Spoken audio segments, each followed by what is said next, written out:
గతం అయిపోయింది.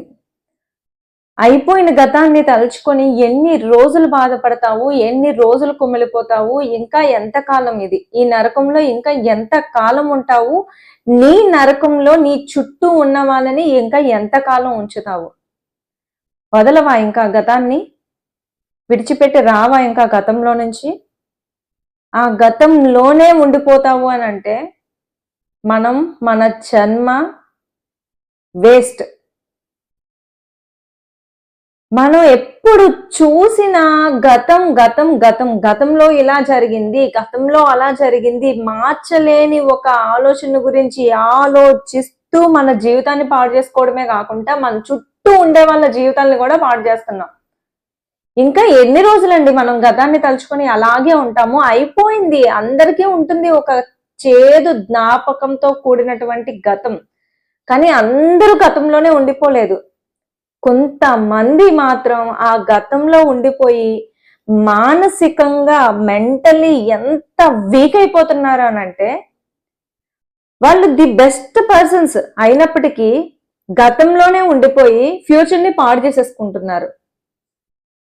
అసలు గతంలో జరిగిన ఒక సంఘటన, ఏదైనా ఒక సంఘటనని నీ పర్సనల్ మ్యాటర్ని ప్రొఫెషనల్ లైఫ్కి ముడిపెట్టడం, నీ పర్సనల్ మ్యాటర్ని నీ హెల్దీ లైఫ్కి ముడిపెట్టడం, నీ పర్సనల్ మ్యాటర్ని ఫ్యామిలీ లైఫ్కి ముడిపెట్టడం ఎంతవరకు కరెక్ట్ అండి?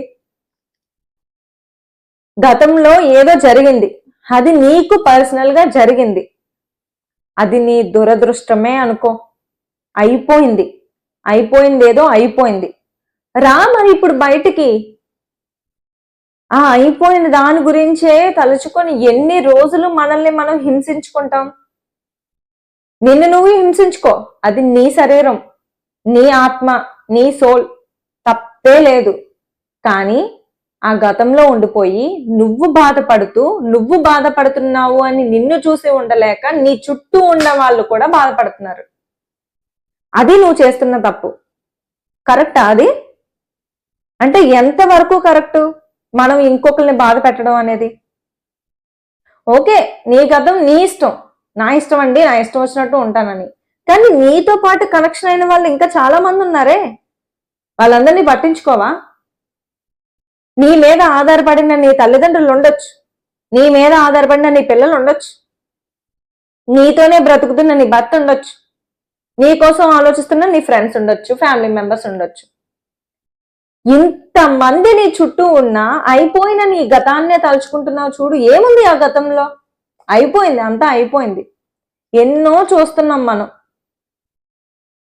అరే, ఎంతమంది త్యాగమూర్తులు ఎన్ని చేసి వెళ్ళిపోయారు, ఎన్ని చేస్తున్నారు సొసైటీలో. మనకే ఉందా బోడి గతం? సో ప్రతి ఒక్కరు చెప్పాను, అబ్బా నా కష్టాల గురించి నీకేం తెలుసులే, నువ్వు పడితే నీకు తెలుస్తుంది అంటారు కొంతమంది. ఏముందండి కష్టంలో? ఎవరికి లేదు కష్టం? అందరికీ ఉంటది కదా. సో ఇదొకటి చెప్తూ ఉంటారు. దాన్నే తలుచుకుంటూ ఉంటే అది నీకు ఎప్పటికీ అలాగే అనిపిస్తుంది. అసలు దాని నుంచి బయటకు వచ్చి ఏం మనం మన జీవితంలో మార్చలేనటువంటి 4 విషయాల్ని మార్చాలి అని అనుకోవడం, వాటిల్ని బ్రతికించాలి అనుకోవడం మన పొరపాటే. ఆల్రెడీ చనిపోయిన వాళ్ళని, జరిగిపోయిన కాలాన్ని, అంటే మన వయసు లేకపోతే వెళ్ళిపోయిన కాలాన్ని, మన చావుని, మనకు వచ్చే రోగాల్ని ఎట్టి పరిస్థితుల్లోని మళ్ళీ మళ్ళీ మళ్ళీ మళ్ళీ మనం మార్చలేము.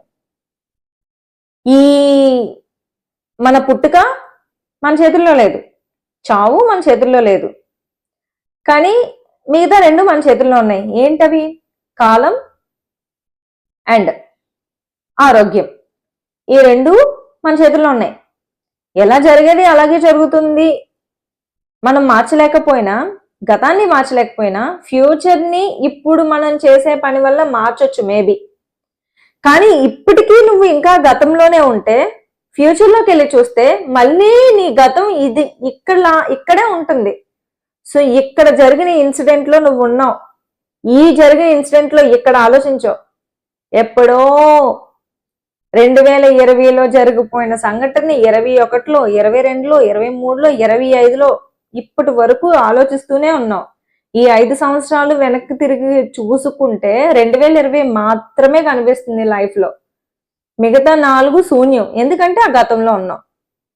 ఇంకా 2030, 40 అన్నీ అలాగే ఉండాలనుకుంటున్నావా? అయితే గతం గురించి ఆలోచించు. లేదు మళ్ళీ నా తలరాతిని తిరిగి రాద్దాం అనుకుంటున్నాను. దీన్ని ఇక్కడితో వదిలేస్తాను. నేను ఏదైతే అనుకున్నానో 2020కి ముందు నా లైఫ్‌లో నాకంటూ కొన్ని గోల్స్ ఉన్నాయి. నా లైఫ్‌ని నేను ఇలా హ్యాపీగా లీడ్ చేయాలనుకున్నాను. మా అమ్మా నాన్నల్ని ఇలా చూసుకోవాలనుకున్నాను. నా పిల్లలతో ఇలా గడపాలి అని అనుకున్నాను. నేను అలా బ్రతుకుతాను, అలా గడుపుతాను అని అనుకుంటే మళ్ళీ తిరిగి రాయు. నువ్వు రాసుకున్నట్టే ఉంటుంది నీ ఫ్యూచర్ ఖచ్చితంగా. మన సబ్ కాన్షియస్ మైండ్ లో మనం ఏదైతే ఫీడ్ చేస్తామో అవే మన ఆలోచనలు. నువ్వు గతాన్ని ఫీడ్ చేస్తావా, ఫ్యూచర్ ని ఫీడ్ చేసుకుంటావా, నీ గోల్ కి సంబంధించిన దాన్ని విజువలైజేషన్ చేసుకుంటావా, అయిపోయిన దాన్ని విజువలైజేషన్ చేస్తావా? మన సబ్ కాన్షియస్ మైండ్ తో మనం ఒకటి ఆలోచించి కళ్ళు మూసుకొని అబ్బా వావ్ నా జీవితం ఇలా ఉంటది, దుబాయ్కి వెళ్తాను, దుబాయ్లో అద్భుతంగా మా హస్బెండ్ తో పిల్లలతో హ్యాపీగా గడుపుతాను, నా ఫ్యూచర్ ఇలా ఉండబోతుంది 2023లో లేకపోతే 2024లో లేకపోతే 2030లో అని చెప్పి నేను ఎప్పుడో 2019లోనో 2020లోనో విజువలైజేషన్ చేసుకుంటే 2020కో 2023కో ఆ కోరిక నెరవేరింది. So law of attraction, law of attraction ని మీరు నమ్ముతారా అండి? ఈ విశ్వం మనం ఏదైతే కోరుకుంటామో అదే మనకి తిరిగిస్తుంది. సో విజువలైజేషన్ అండ్ అలాగే పాజిటివ్ ఎఫర్మేషన్స్, పాజిటివ్ థింకింగ్, వీటన్నిటిని బేస్ చేసుకునే మన లైఫ్ అనేది ఉంటుంది. మన లైఫ్ అనేది ఒక తెల్లని కాగితం అండి. సో మనం ఎలా ఊహించుకుంటే అలా ఉంటుంది, ఎలా ఆలోచిస్తే అలా ఉంటుంది, ఎలా విజువలైజ్ చేసుకుంటే అలా ఉంటుంది, ఏం కోరుకుంటే అది తిరిగి వస్తుంది. ఇది మనం నమ్మి తీరాల్సిందే. అసలు ఎవరో ఏంటో తెలియని వాళ్ళు కూడా మనకు వచ్చి ఒక్కొక్కసారి హెల్ప్ చేస్తూ ఉంటారు. మనం మంచిగా ఆలోచిస్తే అంత మంచిగానే జరుగుతుంది. ఎక్కడో ఉన్న నేను, ఎక్కడో ఒక పల్లెటూరు వాతావరణంలో పుట్టిన నేను ఈ రోజు ఇక్కడ ఉండి ఒక వీడియో చేస్తున్నాను అని అంటే ఇది నేను కోరుకున్న జీవితం ఎక్కడో ఒక దగ్గర ఏదో ఒక మూలన. అది నమ్మి తీరాల్సిందే. నేను అలా కోరుకున్నాను కాబట్టే నా లైఫ్ ఇలా ఉండాలి అని కోరుకున్నాను కాబట్టే ఇప్పుడు నేను అలాంటి లైఫ్‌నే నేను బ్రతుకుతున్నాను. ఉన్నాయి. నేను కోరుకున్నవి జరగలేనివి కూడా కొన్ని ఉన్నాయి. కోరుకున్నవి జరగలేదు అని చెప్పేసి కొన్నిటి కోసం మొత్తం లైఫ్‌ని ఎందుకు మనం ఇబ్బంది పెట్టాలి? ఒక చిన్న మచ్చ అండి మన లైఫ్‌లో అయిపోయిన గతం అనేది చాలా చిన్న మచ్చ. అది ఎరేజర్‌తో చెరిపినా పోదు. కానీ ఆ మచ్చనే మనం చూడాల్సిన అవసరం లేదు. ఒక తెల్లటి పేపర్ తీసుకున్నప్పుడు దాన్ని ఇలా చూపించినప్పుడు దాని మీద ఎక్కడో ఒక దగ్గర ఒక చిన్న పెన్ను గీత ఉంది అని అనుకోండి. నీ ఫోకస్ అంతా ఆ పెన్ను గీత మీదకే వెళ్తది. కానీ మిగతాదంతా కలర్‌ఫుల్‌గా ఏదైనా ఒక డ్రాయింగ్ ఏయడం, రాయడం స్టార్ట్ చేశామనుకోండి, అసలు ఈ గీత నీకు కనబడుతుందా? ఆ గీత మనకు కనిపించదు కదా! సో, తిరిగి మళ్ళీ మనమే రాసుకోవాలి అనంటే మనం కొత్తగా ఆలోచించడం, పాజిటివ్‌గా ఆలోచించడం అనేది మళ్ళీ మనమే తిరిగి చేయాల్సింది ఉంది. సో, కొన్నిటిల్ని మనం మార్చలేము. ఏదో ఫలానా ఒకరోజు జరిగిన విషయం గురించి, ఆ మనుషుల గురించి, మనల్ని మోసం చేసిన వాళ్ళ గురించి, మనల్ని హింసించిన వాళ్ళ గురించి ఆలోచిస్తూ ఉండి, మనతో ఉన్న వాళ్ళని బాధ పెట్టొద్దు. ఇది నా మెయిన్ కాన్సెప్ట్. ఎప్పుడు కూడా. ఎప్పుడు నాతో ఉన్న వాళ్ళని నేను ఇబ్బంది పెట్టాలి అని నేను ఎప్పుడూ అనుకోను. నా బాధలు చెప్పుకుంటూ, నా గోడు చెప్పుకుంటూ, మనతో ఉన్న వాళ్ళని ఇబ్బంది పెట్టడం పాపం వాళ్ళకి వాళ్ళ పర్సనల్‌గా కొన్ని కథలో, బాధలో ఉంటాయి.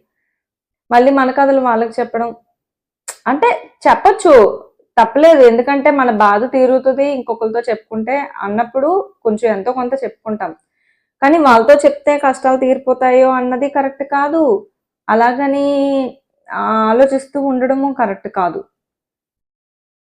సో, ఇప్పుడు నేను ఏదో చిన్న సంఘటన గురించి రెగ్యులర్గా ఏడుస్తూ కూర్చున్నాను అనుకోండి, నన్ను చూసి నా పిల్లలు బాధపడుతూ ఉంటారు, నన్ను చూసి నా హస్బెండ్ బాధపడుతూ ఉంటారు. అది అవసరమా? లేకపోతే మా హస్బెండ్కి ఏదో చిన్న ఇప్పుడు వాళ్ళకి వర్క్ ప్రెజర్ ఉంటుంది. ఇప్పుడు మనల్నే తీసుకుందాం ఎగ్జాంపుల్గా. అసలు మన పక్కన వాళ్ళు సాడ్గా ఉంటే మనం హ్యాపీగా ఉండగలుగుతామా? వాళ్ళ పక్కన అసలు కొంతసేపైనా మనం ఉండగలుగుతామా? ఆఖరికి చావింటికి కూడా ఎవరైనా చనిపోతే సాయంత్రం వరకు మాత్రమే ఉండాలి, రాత్రికి ఎవ్వరు వాళ్ళ ఇంట్లో ఉండకూడదు, రిటర్న్ అయిపోవాలి అనే కాన్సెప్ట్ ఉంది మన సాంప్రదాయంలో. సో ఎందుకంటే అక్కడ ఒక నెగటివ్ జరిగింది. సో నెగటివ్ జరిగిన తర్వాత ఆ ఏడుస్తున్న పీపుల్ దగ్గరికి నువ్వు వెళ్ళావు, కాసేపు నీ ఓదార్పునిచ్చావు, వాళ్ళు కాసేపు నీ ఓదార్పుని తీసుకున్నారు.